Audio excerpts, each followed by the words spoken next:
Welcome to today's webinar. I'm Michelle Lowther with Continuity Housing. We provide housing for your critical personnel when you need it most. Today's presentation covers just a single topic, but one that can have a tremendous impact on not only our personal lives, but also on our livelihoods and the continuity of our respective organizations.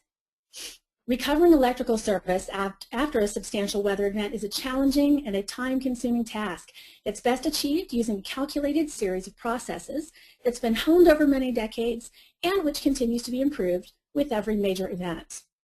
Preparing yourself, preparing your family and your organization for such an event, even if the outage affecting you is only for a day or two, is paramount in making sure that your personal, professional, and corporate continuity plans are as robust as they can possibly be. Today we'll be provided with a more complete understanding of all of the processes and actions required in order to restore power after a widespread outage occurs, as well as how we can not only best prepare for it, but also find out steps that we can take during the actual outage itself that will help us recover faster and return our companies and our personal lives to normal. Presenting today is Dr. Ed Goldberg, Manager of the Business Continuity and Disaster Response Programs for Northeast Utilities. He served as IT manager at Millstone Nuclear Power Station for 10 years, and he is a certified business continuity professional with more than 25 years of IT and management experience. Ed has served 4 terms as president of the Connecticut chapter of ACP and is a popular conference speaker, which you'll understand in just a few minutes, and a published author. In fact, many of you are probably familiar already with Ed's involvement in producing and presenting an ACP webinar series since 2010. Ed has a BSEE and an MBA from University of New Haven, an advanced graduate certificate in communication networks from RPI, and a doctorate in management and organizational leadership from the University of Phoenix. He has professional engineering and amateur radio licenses, and he also serves as core faculty at Capella University. He mentors PhD students and teachers, and he develops coursework as well. Ed taught MBA and IT coursework at Albertus Magnus College for 11 years. Obviously a very accomplished gentleman. We're thrilled to have him with us. So Ed, thanks so much for joining us today. Thank you so much for having me. I'm thrilled to be here. I enjoy working with you and the folks at Continuity Housing, as always. So we'll have some fun today. If you can make fun out of something like this, and we manage to, obviously take your work seriously, but not yourself. And restoration work tends to be a real grind, and it's the kind of thing that everybody gets into. We pull people, myself included, out of the offices and into the field when these things happen. And when they happen big, you can't handle it yourself. You need to bring in help, and that's part of what we'll talk about. So I'm going to walk through here. I would be thrilled if anybody has questions as we go along. Go ahead and type them in, and they'll queue them up, and if we have time, we'll get to them, and if not, I'll definitely get to them afterwards. So one way or the other, we'll walk through this. One of the, and you've probably heard this message in many other settings, but one of the chief modes of preparation in advance of an event is networking. We obviously line up contracts and contractors and so forth. You can look at the screen here. It's just a smattering of the kinds of work that we have to, the people that we have to work with. The key here is that you're not passing out business cards the day of or day after a storm, that you've established relationships with all these folks ahead of time. Sometimes it's a contract with a tree service or many. Sometimes it's working closely with the other people, the other companies that have equipment and wires on the poles that you may be working on. Lots of government interfacing. You have to interface with small towns and cities, the state, federal government, and even the National Guards down in the bottom left corner. After a lot of the storms over the last 2 years up here in New England, the states brought in the National Guard to help clear roads, bring in heavy equipment and so forth, because they were really strung out as far as the amount of equipment that they had, the amount of work that had to be done. We get involved with that too. Clearing roads, actually, we'll talk about that in a moment, one of the first things that we do. So we partner with all these different folks. We try to share knowledge. We try to work on processes and procedures that are common and agreed upon in advance so that everybody's on the same page when we do the work. And we train and we exercise extensively. There's a lot of investment in that. That's typical, and that's another point of all this. These things, for the most part, are typical of most utilities. Obviously, a utility that has a service territory in the desert would have less concern about trees than we would up in New England. But most of what we're going to talk about would be things that most utilities do in similar ways, with some differences for for very valid reasons. And there's the point. Not all utilities do it the same way, but they have similar process. Most of the time that I'll be talking about Connecticut Light and Power, CL&P, which is one of the Northeast Utilities companies. Northeast Utilities covers Connecticut Light and Power, Public Service New Hampshire, NSTAR, which is Boston and Cape Cod area, Western Massachusetts Electric Company, and then some gas company, Yankee Gas and so forth, plus transmission. So like many utilities, it's a bit of a conglomerate, like a holding company. And CL&P is a good example because the last couple of years there have been some, there have been like 3 500-year storms, meaning they have to change the name of a 500-year storm because it doesn't make sense anymore. What was considered a 500-year storm now seems to be happening quite regularly.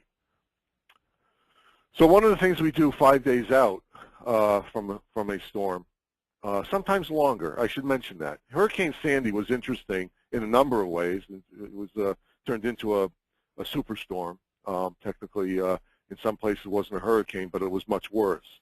But we had almost 10 days notice on that, and the weather prediction for that of what would happen was very accurate, and they were talking about this thing called a superstorm 10 days out. Had a lot of time to prepare. But this is a typical timeline that you'll see here. And basically about 5 days out, before anything's happened, we stand up an incident command structure, pretty much right down the middle as far as what NIMS calls out, National Incident Management System. And we have an emergency operations center, and it has desks that are dedicated to different roles during a storm and so forth. It has separate rooms for media briefings and so forth. In a sense, there's nothing special about it, and you can run it out of a large mobile home or a well-equipped operations center like this. Just makes it more comfortable, easier to communicate. And the preparation is just shared with the independent system operator. Convex is the name of the one that runs the Connecticut Valley Exchange, Connecticut, Massachusetts. Everybody has an independent system operator that connects all of the load and all of the generators and all of the distribution utilities all together, manages the grid.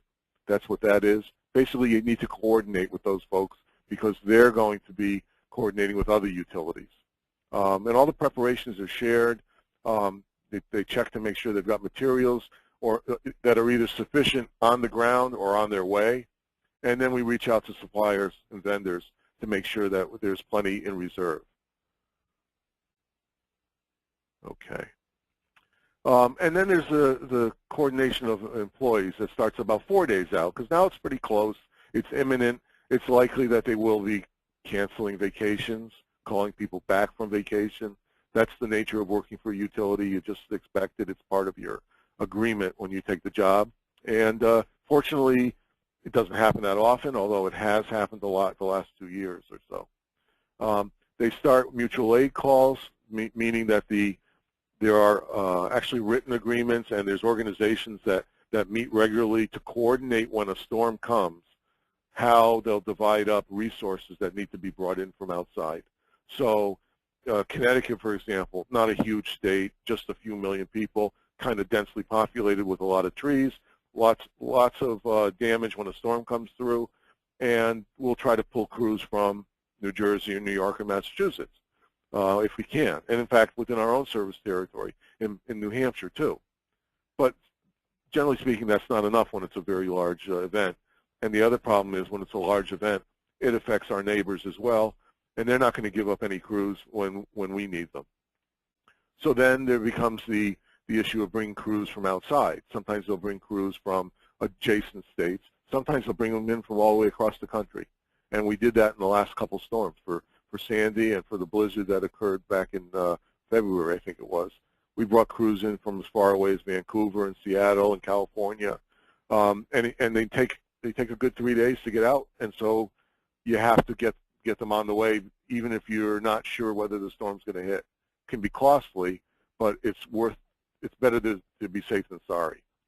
In the meantime, and aligned with what Michelle can talk to, is we have to prepare for the crew's food and lodging.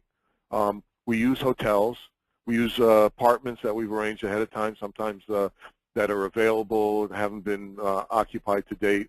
But when it overwhelms all that, we have a system and a contractor, a number of contracts in place that will set up portable housing, tents for feeding, housing, doing their laundry. They set up toilet facilities, sanitary facilities, showers, and so forth. And we bring in equipment and so forth to support them. It's basically, as the title of this presentation suggests, it's the circus coming to town. We actually have big top tents that we use for many of these things. I'll have some pictures of that later on. Around 3 days out, we begin storm-specific communications. And a lot of this is scripted in advance, and it's just tweaked for the particular incident that's about to happen. And this includes a public service campaign to tell folks what they can do when the power's out, how they can keep themselves safe, suggestions on how to connect the generator and how not to connect the generator, those types of things. We also start to share preparations with the other utilities, the ones that are doing phone, cable TV, and so forth. And we start conferencing in the state EOCs, the Emergency Operations Centers for the State Departments of Emergency Management, FEMA, and Incident Command in general. 2 days out, we start to hit it hard, and because now it's imminent. We can tell exactly, or very close to exactly, what's going to happen. Sometimes you can't. We realize that. We've had storms that, up until a few hours before they hit, you don't know exactly the path or the temperature or whatever other factors are involved. But basically, we're communicating quite pervasively now. We're having briefings. And the other nice thing is when you get within 2 days and it's quite imminent, the news media are keenly interested in this because of course, it drives their ratings, but they also have, a more pragmatic reason, which is they have people that need the information in their service territories, and they want to get that information out. So we've got everybody assigned. Everybody in the office has a storm assignment. I might be a town liaison where I sit at an EOC somewhere, or I might be a wires down guard, or maybe I do patrolling where I look for damage and do damage assessment reports. But all of that is going on, and it's full tilt 2 days out. The last day, we just check. We'll make sure we haven't missed anything. We pre-stage crews. What you see here are utility and tree crews that typically work together as teams. They're staged out of harm's way. So where this location is, we move them in away from the shoreline if it's a hurricane. We move them away from anything that could fall on them and so forth. And of course, we house them somewhere where it's safe. But we don't want to put all the trucks down along the shoreline when the storm's coming, because then we won't have any trucks after the storm hits. That makes for a whole other set of problems. So we avoid that. We get smart. So storm restoration. We begin preparing the crews. One of the things you see a pike on one of the trucks. The other yellow ones are Northeast Utilities trucks. We bring in a lot of contractors and a lot of folks from out of state. And by and large, these crews, they're trained in similar manners. They're able to do their work safely, no matter where they are. But there are subtle differences in process and procedures, things like switching differences, where the way that we communicate here might be different from the way they communicate somewhere else. So we do training, just-in-time training for the crews before we allow them to go out, so that when they're out, they're not going to accidentally work on a live wire that they think is de-energized, or otherwise miscommunicate and have a problem. Last October, this picture is tree and line trucks lined up in Westwood, Massachusetts, waiting for the storm to pass through so that they could head back towards the shoreline and do their work, because that's where most of the damage was after Sandy. So they were pre-staged in a safe location. The only reason I throw this picture up is just these are the kinds of things that, you know, it creates a visual of the extent of planning and activity that goes on. And so one of the questions is, what does it look like when you have to feed thousands of linemen, tree workers, and so forth? I actually used to go here during the storm also, because they have a better breakfast than I could get in my cold, dark house. But I would go there, have a bite to eat, and then get out to my assignment as well. So they were feeding a lot of people here. And this is just one of, I think, 7 what we call laydown areas across the state of Connecticut. Connecticut's not that big. We have, you know, quite a few people in the field doing work. And this is all contracted ahead of time. So this is not a last-minute preparation. And by the way, line workers, electrical workers, and tree workers put in very long days, typically on the order of 16 hours or more. It's very heavy physical work, and they need to eat a lot, and they do. It's quite remarkable. And they feed them very well. They'll get a very hearty breakfast. They typically give them a couple box lunches to take with them so that they don't waste time in the middle of the day having to return somewhere to eat. And then finally we bring them back and give them a hearty dinner. And then we run buses to the hotels or apartments, or if they're staying locally, we put them up there.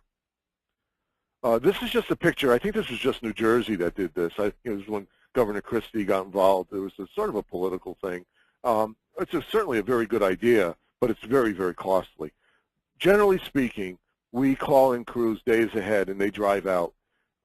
We don't fly utility trucks across the country in Air Force C-5As or whatever these are.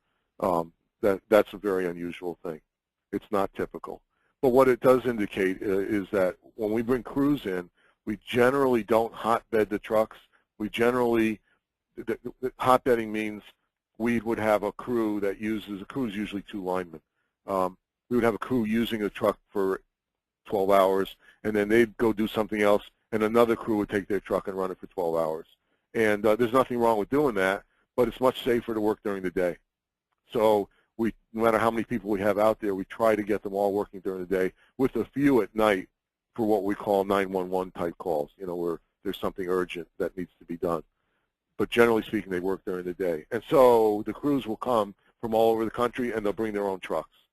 And they bring their own trucks. It's helpful because we don't have that many trucks, plus they know their equipment. And they do have subtle differences. It's not that any one of them couldn't learn to use any of the other vehicles, but it's better if they're on their home equipment. They're more comfortable with it. That's a typical laydown area. This is just a very small scale, but what we typically do is we have a place to park all the vehicles overnight. We use it as a warehouse, so we have stockpiles of poles, transformers, wire, all the things that we might need to do restoration work. And they have several locations predetermined. One of them is in Connecticut. One of them is called the Waterford Speed Bowl. It's a large, it's actually a small NASCAR track, but it's a large piece of land because of all the parking. And we take that over and use it. We have some other facilities, different areas, some state parks that we use for the same thing in different parts of the state. So right after the storm, we've got other priorities that precede electricity restoration. And in particular, it's what we call cut, clear, and make safe. We work closely with the towns, the state, the Department of Transportation, the Departments of Public Works, sometimes the National Guard, as I mentioned earlier, if there's heavy equipment involved, and they will open the roads after we tell them it's safe to do so. So we have to travel along with them. And safety is what it's all about. All we do initially is go out and assess damage, clear the lines from the trees so they can do their work, and the towns do the tree work and clear the roads. Okay, some questions that are typical. Why do my neighbors have power and I don't? Sometimes you're at the end of a circuit and they're at the end of a different circuit, and their circuit's been restored or not damaged and yours was. There's a malfunction in a transformer that goes to your house, so it could be a local connection. Could be your service wire, the wire that goes from the street to your home. Different utilities have different rules on that, but typically those are, it would take a crew or two to go out and bring one house back on. We're going to put the crews out to do as much as they can, and they're going to work where fixing something brings back thousands. Do that first, then hundreds, then tens, and then, of course, at the end, we're going to get to the ones that are what we call onesie-twosies. So that's one of the things we prioritize it that way. Why haven't I seen a crew since the storm started? They're not going to work at the end of the line. They're going to work from the substation out, from where the power is out towards where it isn't. It radiates out. It isn't like a web or something like that. The power has to be put on sequentially. So wherever the substation is, if you live next to the substation, you're probably going to have more reliable power or less time to restore it when it does go out. The first thing they're going to do is start at the beginning of the line and work their way out.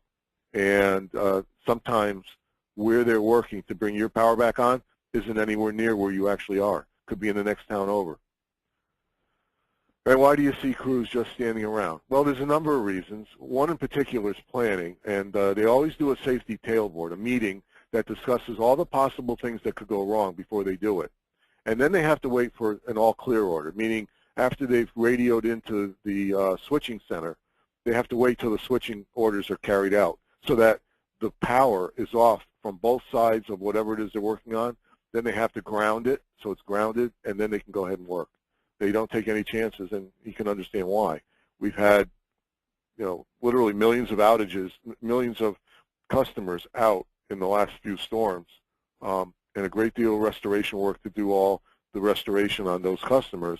And as far as I know, there were no fatalities and there were no lost time work accidents, so no injuries as a result of all this. It's pretty impressive given the scope of what's being done, and it's because of these tailboard meetings. Most utilities have an online map that shows who's out and who's not, and how many are out in a given town or county. And this is the map of Connecticut. Actually, during the winter October 2011 snowstorm that hit Connecticut, which is very early for Connecticut. It was a heavy, wet snow, upwards of 20 inches, with no notice at all. I mean, up until 3 hours into the storm, they were still predicting we'd get 2 or 3 inches of snow. The snow broke almost every tree in the areas where the black is, and that was where the coldest, and as you get away from the water, it was colder, just enough to make it snow instead of rain. And this website was, I think it was the #1 website in the world for 2 or 3 days. The number of hits that went to it. There's I forget it's MTV or somebody rates every week what the top 5 searches and website hits were, and we made it into that during that week, which is not something to be proud of or aspire to, but it was the way it was. Everybody wanted to know when their power would be back on. So what happens is sometimes circuits get taken down to repair others. So where there was no outage, all of a sudden the power goes out for 2 hours while they do a repair. And the other thing is not all outages are reported, which raises a key point. When the power goes out at your house, call the utility and tell them. They don't necessarily know that your power is out. So very important to do that. And what took so long? If you look at Hurricane Irene in Connecticut, 671,000 outages at the peak. They restored about 75,000 customers a day. They did 11 months of work in 9 days. So you know there were a lot of people here that aren't normally here. The October nor'easter, 8 weeks later, first thing it did was it brought down anything that hadn't already come down during Irene, and we had more outages, 807,000 at peak, and about 80,000 restored a day, 14 months of work in 10 days. It's small consolation if you're the last one put on, or one of the last, and you know that's just the nature of the beast. What you're looking at right here, obviously, is a bunch of trees that have fallen. They've already started cutting them to clear them. They get tangled up in the wires. It's very typical of a scene across Connecticut and in any other area where there's a lot of trees after some wind or snow. And the issue here is that's called a trouble spot. Now that trouble spot may take a couple crews a day or two to clear it up and then rebuild whatever's there, put back new poles, put up the wires, the cross arms, transformers, and that might get one house on, or 3 houses, or a short street, or it could be feeding thousands of people. It depends. So the allocation of manpower is based on where it's going to do the most good, as I mentioned before. This is the type of thing they run into when they get out there. You get there, and it may be, oh, look, the wire just slipped off of the insulator. They go up, they put the wire back on. They just fixed the trouble spot. They brought a whole bunch of people back on, and it took them half an hour. Or you get to something like this. This could take days to clean up the mess and get things going again. They collaborate. They work together quite a bit. And again, safety is their #1 priority. But once we get past the safety, we actually have to do the work. And when you get to the work, they're going to work on 911 calls, meaning emergencies, a down wire that's sparking and going to cause a fire, someone's going to get hurt, safety facilities, shelters, health facilities, and of course then all the customers. That's a quick timeline going back to what storms were the worst in the territory, and the storms that we had in 2011 were unprecedented. And if you look, the only big one before that was Gloria, 1985, 25 years from one storm to the next. During that time, the trees grew unabated, and that's one of the reasons why the damage was so bad when it finally came through. That's the restoration progress. It's the little animation that just shows you kind of what it looks like over the course of the few days that the storm was after it had gone. So what do we do to prevent this? They do lots of preparation work. They upgrade the designs. They try to use insulated wire where they can. They strengthen the poles. Some communities use concrete poles because the wind is so high, like in Florida, for example, where you get tropical storms much more often than you do in New England. Enhanced tree trimming. So on the left, that's tree trimming that's done to spec, but the trees are still hanging out over the wires. And on the right, it's blue sky. If you stand under the wires and look up, you don't see any trees. Nevertheless, if you go off to the left there a few feet, there's still trees there that when they fall, they're going to fall on the wires. There's not much you can do about that unless you're willing to cut down all the trees, which most people don't really care to do, especially if they moved somewhere because it's pretty because of the trees. So we like our trees. Other causes, weather, heat, nature, animals. Squirrels are very, very good conductors for a very, very short period of time. They crawl into warm places because they like the warmth, and they short something out. They cause an outage, and when we get there, there's really not a lot of evidence that it was a squirrel, but you can tell. Motor vehicle accidents, and then, of course, there's planned maintenance. Usually planned maintenance, they'll let people know ahead of time when they can. You should treat every wire as if it's live, if it's down. And don't try to figure out which ones are electric utility, which ones are phone and cable. They could all be crossed, and that cable wire could be carrying thousands of volts from a primary that's fallen on it. Stay away from it at least 10 feet away, and of course, call it in. Call 911 or call the utility. Call somebody who can deal with it. We're running short on time, but there's good lists of things that you should prepare for yourself at home. Red Cross Ready is a good program. Ready.gov has a similar type of list. Your state or local websites may have these things. They are pretty universal. You won't find a lot of differences between the lists, but I can't emphasize enough. Get prepared. You may have to leave your house on a short notice. You may have to stay in your house for several days and take care of yourself.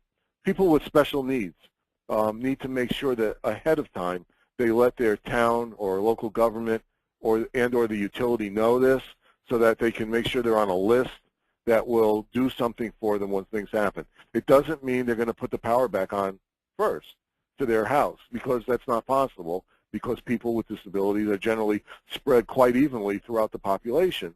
And that would mean that we'd have to put everybody on first, which means nobody gets back on first. Instead, what they'll do is, if you need special assistance, they may move you somewhere where you get what you need until after the storm has passed. And Michelle, with that, I'm at the end of the presentation. Do we have questions? Do we have time for questions?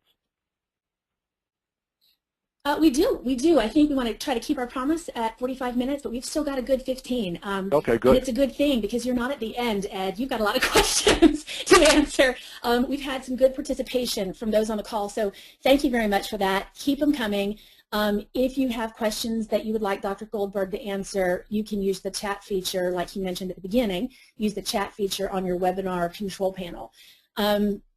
I think, you just touched on this a little bit with the way that the wires are, underground versus above. So I'd like to start with this one from Ira. He says, why overhead wires in today's modern times? Why can't we install underground wires in more locations? Great question. After the 2 storms in Connecticut, there was a big outcry of why do we have so many trees, and this happens every time we have a big storm. Why don't we put the wires underground?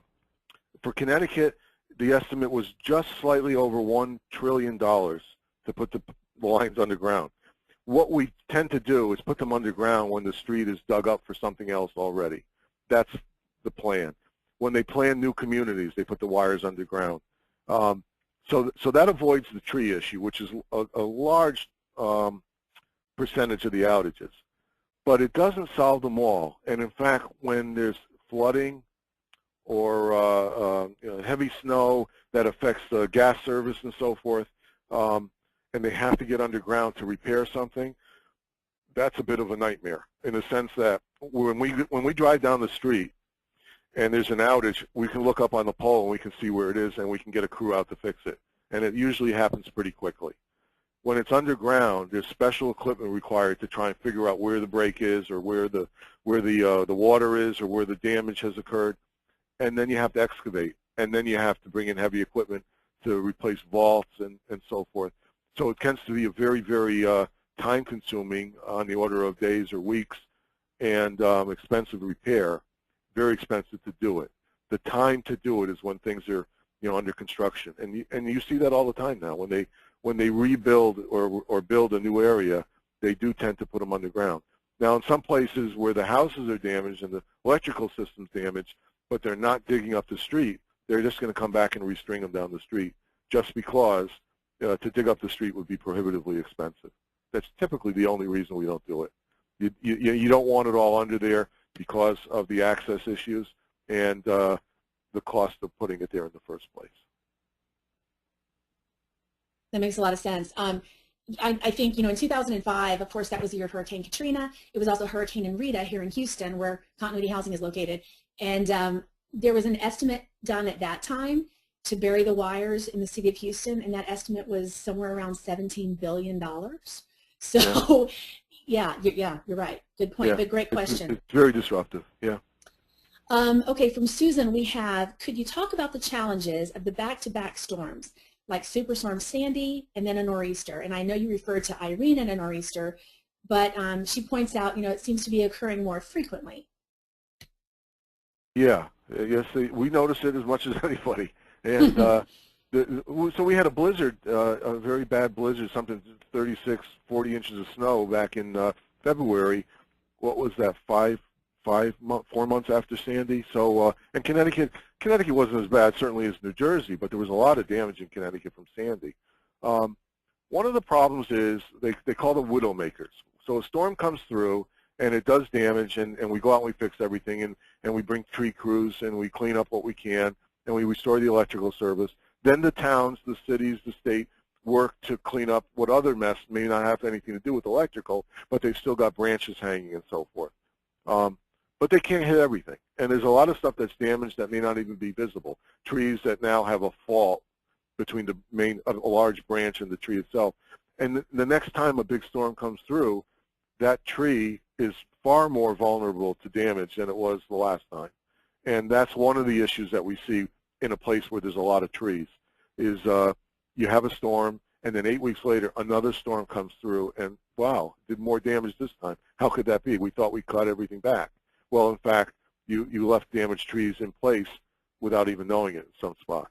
The other issue is, of course, resources. Now you start to wear people down. I mean, you're canceling vacations, and after a storm, if you work for the electric company, you're engaged in storm preparation anytime there's not a storm. Well, after a big storm, there's lessons learned. lots of new procedures to put in place, things that you had never at this point gone through a storm like Sandy, had never gone through a storm like the October snowstorm. And in fact, Irene was, as you saw on the chart, up until that point, that was the worst we had seen. So they keep coming. And after the first big one, big changes to the procedures. After the second one, tweaks. And now you're at the point where, regrettably, we're pretty good at it. And you get compliments instead of the criticism, which is fantastic, but I really wish it would just stop. But that's the nature of it. It is an iterative process. You can't possibly exercise everything. There's nothing like the real thing to teach you lessons learned. It's the best. Absolutely. Okay, I think this next one is with regard to your slide about the downed power lines and treating everything as if it was live. The question is it safe to drive over downed power lines since car tires are made of rubber? So the answer is no. We encourage people not to do that. We guard down wires. We mark them with cones. We ask people to drive around them or go the other way, whatever. But as a utility, we're not allowed to close the roads. It's up to the town or city or state to do that. So we would work with the local police or fire department, and they would make the decision as to whether it's safe or not to drive over some wires. We always tell people no. There's a couple reasons why. The first is, as you drive over it, your car might snag the wire.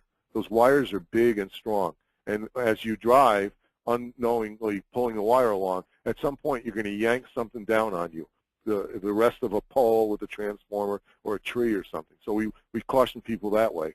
The other issue is, if indeed they're live, the voltage is very, very high on the primaries. The primary voltage could be as high as 70,000 volts, 70,000. The voltage in your house is 120 volts, 240 volts.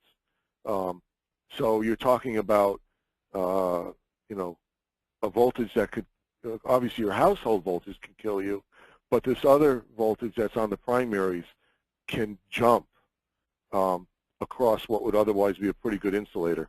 The reason you're safe in your car when a live wire falls on it, if that were to happen, you're only safe as long as you stay in the car because you're inside a metal cage, so everything is at that high voltage. And you don't present a path to ground from that high voltage. If you open the door and step out, you'll get killed because the voltage will now go from the car through you to the ground. It's going to find the shortest path to ground. So driving over it, I mean, it's a risk. We typically tell people there's a way around it not to do that. Okay, I really like that question. I've had that question myself. Okay, next one is from Grace. What is one top practice to prepare medical labs for incidents, i.e. hurricanes? Well, medical labs. So I probably have to know more about their special needs, but it sounds like it's the kind of place where you don't want to lose power because you're going to lose, either, I don't know if they're experiments or if they're just lab results that will be damaged and so forth. So it sounds like you need backup power. So there's two ways to provide backup power. One is a UPS, uninterruptible power supply. Those are the kind of little battery-operated boxes that you can buy for your computer, and it'll run, depending on how big it is, anywhere from a few minutes to 20 minutes or even a couple hours of battery capacity. The nice thing about those is there's no perturbation to the power line when the switch comes. It happens so fast that your equipment generally won't notice it. So if it's a computer or whatever, it'll keep running. The downside is they're expensive and they're limited by the battery size, so you end up with a short run time. But what you can do is you can get a generator. So now, if you have a generator, if you only had a generator, then when the power goes off, it may be 10 or 20 or 60 seconds, even 2 minutes before the generator is able to pick up the load. So you have a blackout. You've lost power for a minute or two or whatever. So the ideal situation is to have a generator and a UPS so that when the power goes off, the UPS picks up the load immediately, and it runs until the generator comes on. And then it also serves as a filter so that the generator, which could be somewhat dirty power, is able to power the UPS, and the UPS runs everything, and nobody's the wiser. Everything's working quite well, as long as you don't run out of fuel.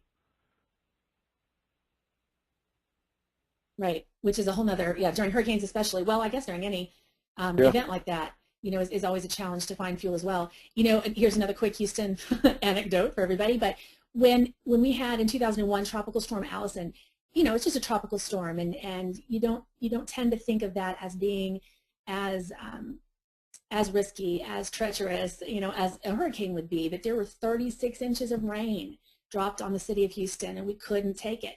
And to your point about generator power, the Texas Medical Center, which is home of MD Anderson Cancer Center, world-renowned, and many other fantastic research facilities and medical care facilities, had all of their generators in the basement. So, yeah, we can do the math on that. But, I think the location of the generators would be a good thing to keep in mind in the planning stages too. Yeah. Okay, let's see, our next question.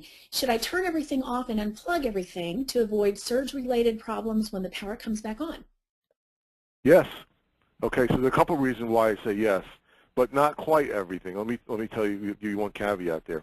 First off, you want to unplug this stuff because when the power does come back on, it may surge, meaning that the voltage may come in higher at first than it's supposed to be, and it can damage sensitive stuff like televisions and any kind of electronics, computers, things like that, burn the stuff up. But the other issue is that once the power's gone out, usually the power's gone out. You saw the pictures where a tree's fallen on the wires, taking them all down. They're all tangled up. When you look at a pole that's not broken, that's on a normal day, and you can do this if you live anywhere where there's outside, utility poles with electric service on them, not underground, right? Go out and look, and you see way at the top, typically, there's 3 wires, and on many of them, not all. And then some distance down the pole, a few feet down, there's another set of wires. And if you look to see where your house is tied in, it's tied into the lower set of wires. The lower set of wires is what we call the secondary. That's your household voltage, 120, 240 volts. Up on the top is the primary, which is coming in at a few thousand volts, up to as high as 70,000 volts. Depends on where you live and what kind of configuration they have. And between the two, you have a transformer that takes the high voltage and turns it into the low voltage. Somewhere, 1, 2, 3, 4 poles away from your house, there's a transformer somewhere. Could be on the ground too. That makes that transformation. Then when the tree falls down and it tangles all the wires up together, and assuming they're still live, the high voltage, the primary with that 3,000 to 70,000 volts, it can come in contact with the wires that go into your house eventually, which means you could have thousands of volts for a moment before a fuse goes or whatever coming into your house, and that'll destroy everything too. All the more reason that when the power goes off, yes, unplug those sensitive things. Leave a light bulb or something plugged in so that when the power comes back on, you know that it came back on. If you're sitting in the house and it's dark and you turned off the main breaker, there's really no way for you to know that the power's back.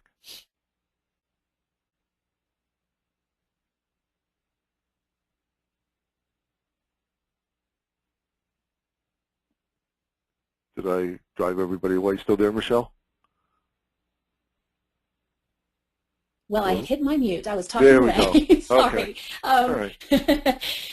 I was just saying we're at 12:15, so that is our 45 minutes. We do have about 3 or 4 more questions. I'd like to ask one more, and then anybody else that has questions about the presentation, please feel free to email them to us, and we can follow up with you directly, which is what we'll do with these last few. Sure. The last one I want to ask is, does it help to keep calling to report that my power is still out? You definitely do it the one time when it first occurs, and at that point, if nothing changes, there's certainly no harm in doing so. Obviously, keep calling it is a relative term. Some people will say that it's, got nothing else to do, so I'll call every 3 minutes.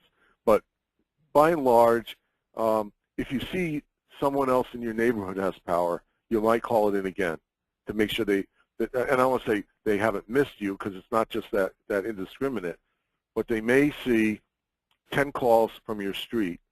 Everybody reports their power went out. So they say, oh, we lost that street.